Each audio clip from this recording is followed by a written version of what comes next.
ડાંગમાં છૂટાછવાયા વરસાદી ઝાપટા આવ્યા છે। સમાચાર સામે આવી રહ્યા છે। હવામાન વિભાગે વરસાદની આગાહી કરી હતી અને તેજ પગલે વરસાદી ઝાપટા આવ્યા છે। તળેટીમાં ધુમ્મસ છવાતા નયનરમ્ય નજારો જોવા મળ્યો છે।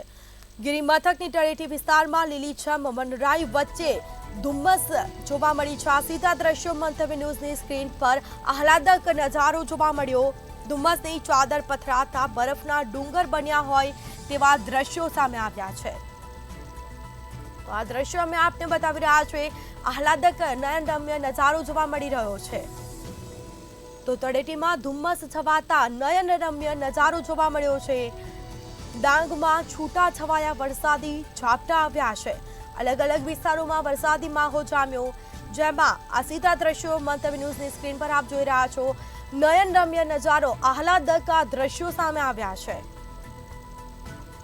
તો વધુ વિગતો સાથે સંવાદદાતા ઋષ્યંત શર્મા ફોનલાઈન પર જોડાઈ ગયા છે। જી, ડાંગમાં છૂટાછવાયા વરસાદી ઝાપટા આવ્યા, આહલાદક નયનરમ્ય દ્રશ્યો પણ જોવા મળી રહ્યા છે। શું માહિતી? જી, ચોક્કસપણે કહી શકાય આ એક ડાંગ જિલ્લો ગુજરાતનો એવો છે જે ડાંગ જિલ્લાનું ગિરિમથક સાપુતારા આવ્યું છે। સાપુતારાની વાત કરવામાં આવે તો સાપુતારા એક ડુંગરથી આજુબાજુથી ઘેરાયેલો વિસ્તાર છે। ત્યારે પાછલા કેટલાક દિવસોથી છૂટોછવાયો વરસાદ વરસી રહ્યો છે ડાંગ જિલ્લામાં। ત્યારે ડાંગ જિલ્લાની જે હરિયાળી છે તે હરિયાળી પણ તેના દ્રશ્યો પણ સામે આવી રહ્યા છે। ત્યારે આજની વાત કરવામાં આવે, વહેલી સવારની વાત કરવામાં આવે તો સાપુતારામાં છે જે ડુંગરિયાર જે આખા ડુંગર જેવા વાદળો છે તે વાદળો આપણે દ્રશ્યમાં જોવા મળી રહ્યા છે।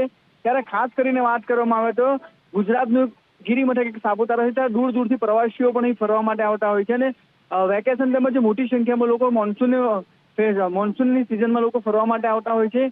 ત્યારે ડાંગ જિલ્લાની વાત કરવામાં, ડાંગ જિલ્લામાં સૌથી વધુ ગુજરાતમાં જે વરસાદ છે તે ડાંગ જિલ્લામાં પડતો હોય છે। જ્યારે ચોમાસાની સિઝનમાં આખો ડાંગ જિલ્લો છે લીલુંછમ બની જતું હોય છે। જી, જાણકારી આપવા બદલ આપનો આભાર।